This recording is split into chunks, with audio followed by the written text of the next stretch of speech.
শাহবাগ স্কোয়ারে বক্তৃতা দিয়া পার্লামেন্টে বক্তৃতা দেওয়া এক কথা না। প্রথম কথা হচ্ছে নির্ধারিত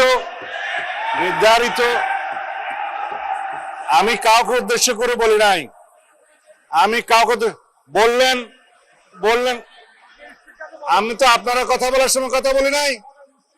মানে স্পিকার, আমি আপনার সেলটার যাচ্ছি। মাননীয় বিরোধী দলীয় সদস্যবৃন্দ, আপনারা অনুগ্রহ করে স্বরাষ্ট্রমন্ত্রীর বক্তব্য শুনবেন।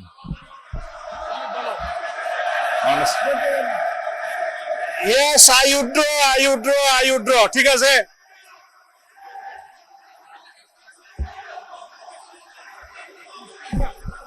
মানে স্পিকার অনুগ্রহ করে বসুন, স্বরাষ্ট্রমন্ত্রীর বক্তব্য শুনুন। মানে স্পিকার, মাননীয় সদস্যবৃন্দ অপেক্ষা করুন।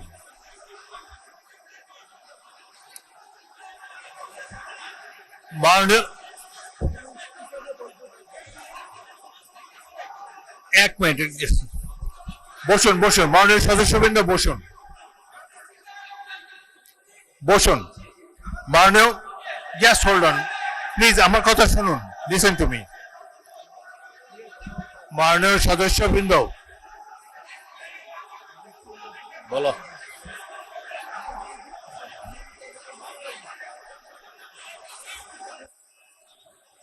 হয়েছে তো, অনেকক্ষণ বলেছেন। এখন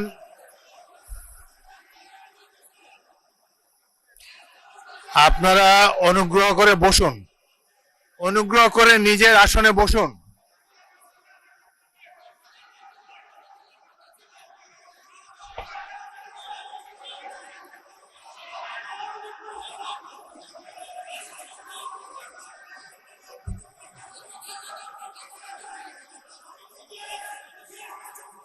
মাননীয় সংসদ সদস্যবৃন্দ, আপনারা অনুগ্রহ করে বসুন, অনুগ্রহ করে নিজ নিজ আসনে বসুন।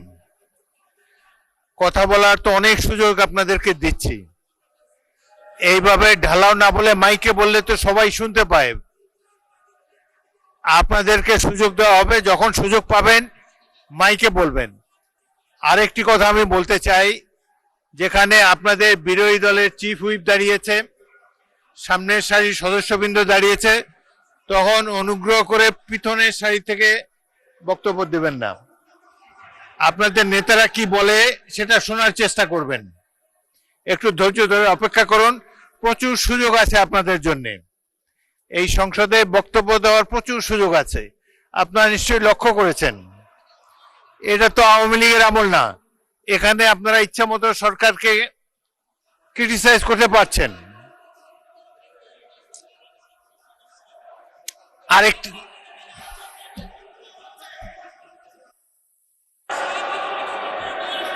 মাননীয় সদস্যবৃন্দ বসুন, প্লিজ অপেক্ষা করুন। বসুন।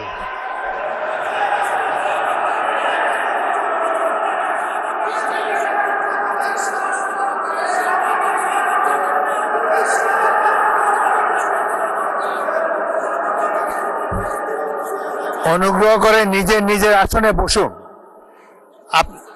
আপনাদেরকে বারবার অনুরোধ করছি, আপনাদেরকে স্পিকারের আসন থেকে বারবার অনুরোধ করা হচ্ছে, অনুগ্রহ করে বসুন। আপনাদের তো উত্তর দেওয়ার সুযোগ পাবেন।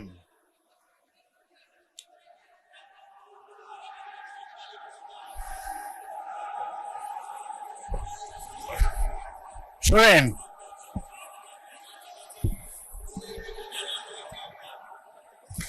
আপনারা স্বরাষ্ট্রমন্ত্রীর উত্তর শুনুন, তারপর যদি প্রয়োজন হয় আপনারা বলতে পারবেন।